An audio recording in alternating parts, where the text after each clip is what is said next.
Good morning, Flagler County. I'm Rich Carroll. You're listening to Flagler's Morning News on Wednesday, February 1st. Friday started with the apprehension of a fleeing driver from Volusia County deputies that was ultimately apprehended by myself and others on State Road 100 near Old Kings.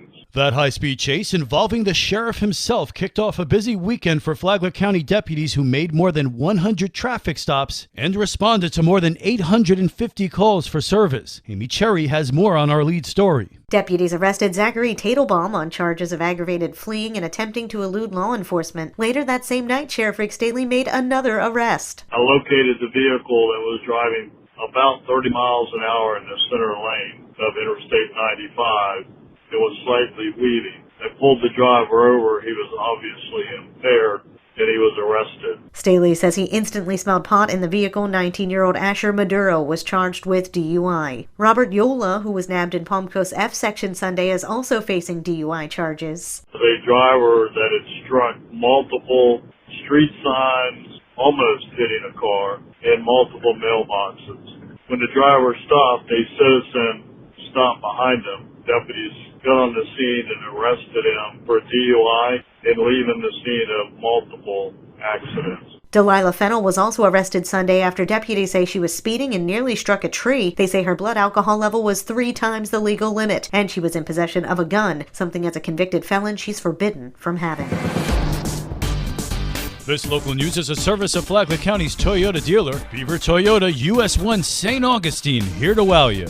Flagler County Tourism picks a new location for its visitor center. The center will now be located on State Road 100 on county land near the new pedestrian bridge. Flagler County Tourism Director Amy Lukasic says the new visitor center is an advantage to more than just area businesses. Even if you are a retiree, you still benefit from the tourists, from their visit here, because they spend money in our community, which helps lower your annual taxes. One of the data points was if we had no visitors, to maintain the same quality of service, the quality of life, you would have had to pay $512 more in your tax bill if it wasn't for the visitors. Lukasic says there were 950,000 visitors in 2021, and the county's tourism industry is showing no signs of slowing down. For Flagler's Morning News, I'm Rich Petchke.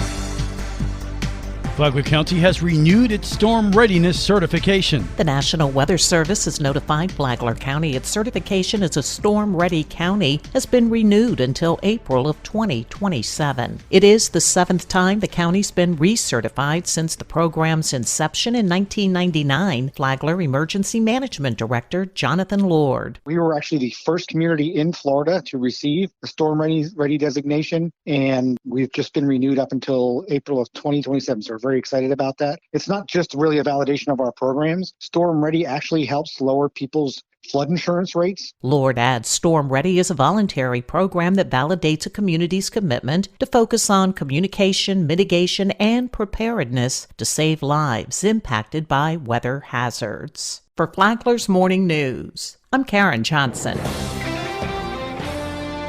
Marshall is a rescue dog who was rescued twice. Palm Coast Vice Mayor Ed Danko said that a couple from Texas originally rescued the Husky mix. When things didn't go well for the couple, they moved in with their family here in Flagler County. Then they got a job back in Texas, and with a new baby, Marshall couldn't, well, here's Ed. So they put Marshall up reluctantly for adoption on Facebook, and Renee and I just happened to see it, and we looked at those piercing blue eyes that Marshall has, and we said, we have to see this dog.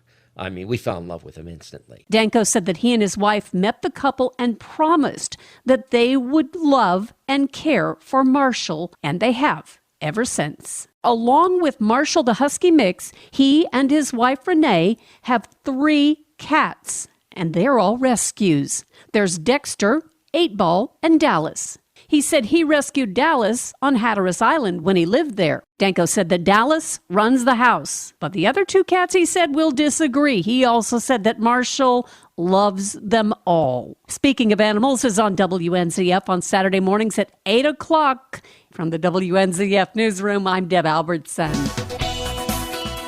And now you're up to date on Flagler's Morning News. I'm Rich Carroll.